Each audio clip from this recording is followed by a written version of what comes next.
Honestly, Red Riding Hood was rotten. The story of Little Red Riding Hood as told by the wolf. By Tricia Speed Shaken. Illustrated by Gerald Gurley.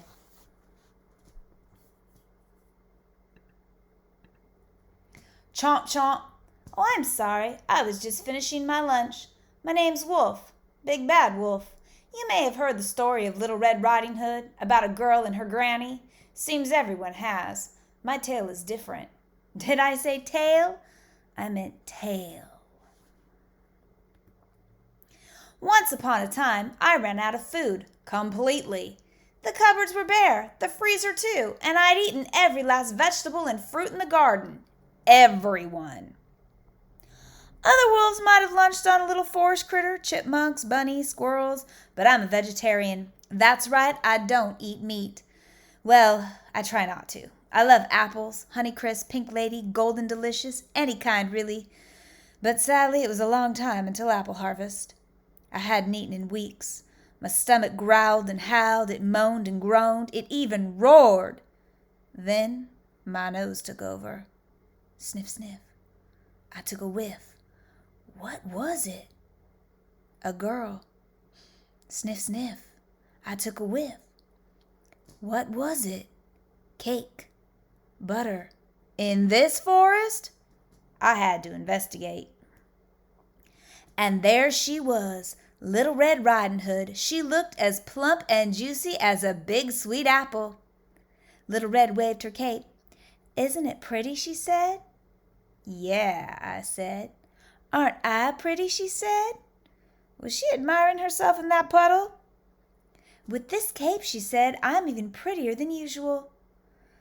Boy, someone sure was full of herself. My stomach growled. Little Red twirled a strand of hair.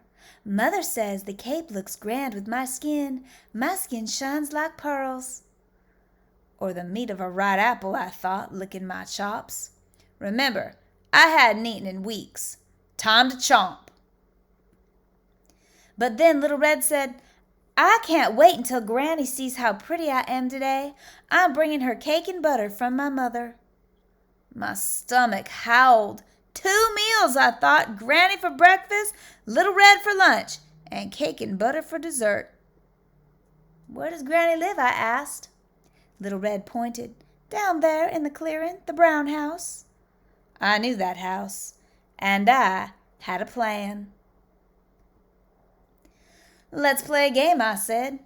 Little Red smiled. I'm awesome at games.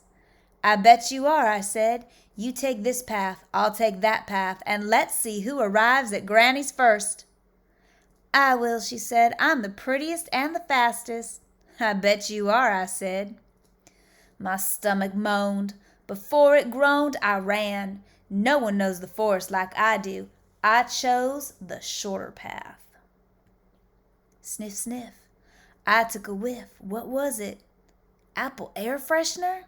Tap, tap. I knocked on the door. Who's there? A voice called out. Your granddaughter, I squeaked. I brought you cake and butter from Mother. Door's open, Granny said. Granny tugged at her nightcap. Green, she said. Isn't it pretty? Pretty like a granny apple, I thought. Aren't I pretty? Granny said. You must have heard the saying, the apple doesn't fall far from the tree. Well, it's true. My stomach roared. What's that noise? Granny asked. Chomp, chomp. I had to eat her. She was no Macintosh apple, but not too bad. I still felt hungry. Tap, tap. Little Red knocked on the door. Who's there? I called out, crawling into Granny's bed. Your granddaughter, Little Red said. I've brought you cake and butter from Mother. Door's open, I said. Little Red walked in and caught a glimpse of herself in the mirror. Isn't my cape pretty, Granny? She said. Aren't I pretty? I clenched my teeth. Granny, Little Red said, what deep dark eyes I have.